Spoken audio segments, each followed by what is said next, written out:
We are back.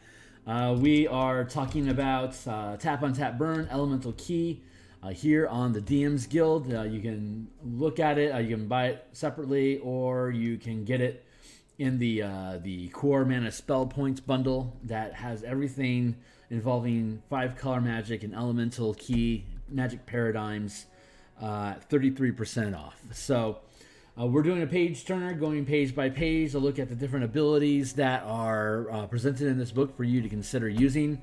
It's all presented a la carte variant rules that you can add all of them or just some of them as your campaign feels appropriate. And sometimes it's appropriate to have everything, and sometimes it's appropriate to only have some of them. So when you're going full gusto, I say give the whole book your go. So we're looking at the Flurry of Attacks. This is a second level feature that you gain. It replaces Flurry of Blows, and as you can read here, it's gonna sound pretty similar. As a bonus action, you can burn 1 key to make 2 attacks using any combination of unarmed strikes or light weapons you're holding and proficient with. Okay, 2 things here. 1, we expanded the weapons, both simple and martial, that a monk is proficient with and can use as martial weapons, as martial arts weapons. So you can, it has the light weapon feature, so you can use unarmed attacks or light weapons that you're proficient with and holding to make your flurry of attacks. The other thing that you're going to notice is that we have decoupled. The flurry of attacks is no longer required to be used after you make the attack action. So you're going to see a lot more of this in the future with the martial powers book that's currently in development.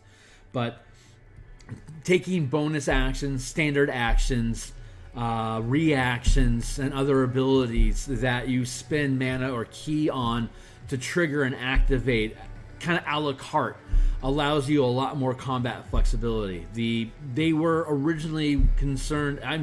I'm speculating that the original concern was that Flurry of Blows, you are okay at spending that mana to get those 2 extra attacks if you're already committing yourself to making attacks per round. But with the way of the 4 elements and the way that class design has gone in general, we have seen that key powers continue to disappoint us, and that we can't really make use of all of the all the abilities that are available for us if like we want. So having those things decoupled so that you have the flexibility of spending your key when you want to as a bonus action, it sets up new combat routines. Like if you want to, for instance, use your bonus action first to make 2 attacks, and then use, like say at 5th level when you have Stunning Strike, you could use your bonus action first instead of your standard action first to make the 2 attacks per round that you normally would make to attempt stun attacks. And if you're successful, then at the end of it, your target is stunned. You can cast Burning Hands or whatever other spell that you want, and you're going to get your target to be at disadvantage on the saving throw. So it synergizes incredibly well to have you spend a point to do the flurry of attacks, so that you can do the Stunning Strike attacks, so that you can then stun your target, so you can then follow up and you can hit him with your fire. And then the following round, you can do similar again. You can hit him with fire first, and then if you need to, then you can decide that you want to use your bonus action for flurry of blows to then lay in more stunning attacks if that's how you want to use your mana. So Wizards is deemed that 1 stun for a full round is appropriate for one key. They haven't said anything about changing that. If they change that in the revised 5.5, I will reassess this. But it is my opinion that Wizards knew what they were doing, that they wanted to have marshals have a lot of punch, and that this is unique to the monk, that they should have the ability to do stuns. They should have the ability to do a lot of attacks, similar to how the fighter does, but even more so. So let's look at this even further. Starting at starting at 5th level. At 5th level, you gain access to 2nd level spells. As a bonus action, you can instead choose to lock 2 key. You have to lock it. So at 5th level, you only have access to 2 keys, 2nd level.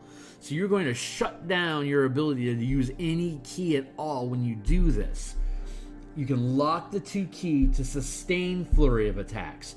When you do, and as a bonus action on subsequent rounds, you can use Flurry of Attacks at no additional key cost with this effect while this effect is sustained. So if we're going to go back to, let's see, where's my mana table?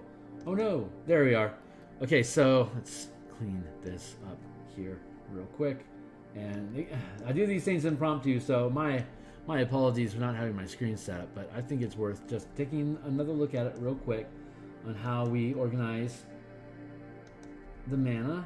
And so you're going to see, okay, so just to revisit this real quick, when you are, if you are, I'm still sloppy from the last session here. If you are 5th level, you have access to up to 2, you can spend up to 2 key for 2nd level spells or abilities that are the equivalent of a 2nd level spell. So this Flurry of Attacks sustained ability is, first you can spend any mana of any color or any key of any element. Let's say we go fire and water because it's convenient for you. And then we lock it. Again, because these are locked, you no longer have any channels open for you to burn or sustain any key. You are effectively a fighter at this point with 4 attacks, using 2 attacks for your standard action, and at 5th level you have 2 attacks as a bonus action. You can make your attacks with either an unarmed strike or with a weapon. If you wanted to empower your strikes with elemental smite, you can't because it's locked. So there you go. You can still, if you choose, you can still choose to spend 1 point to burn at any time. It can be any key. You can burn 1 point for this round to get the bonus action to do a Flurry of Attacks, or Flurry of Attacks with any kind of weapon you're holding that's light. Again, these have to be light weapons because they're fast movement or unarmed attacks. So you still have that flexibility, but if you really want to play with the trope and build your character and have it act the way that you envision it, you can lock that mana down, and you can every round until you unlock it or the mana is dispelled. It can be dispelled because it's a sustained effect, so you can be targeted with a dispel to kill that ability.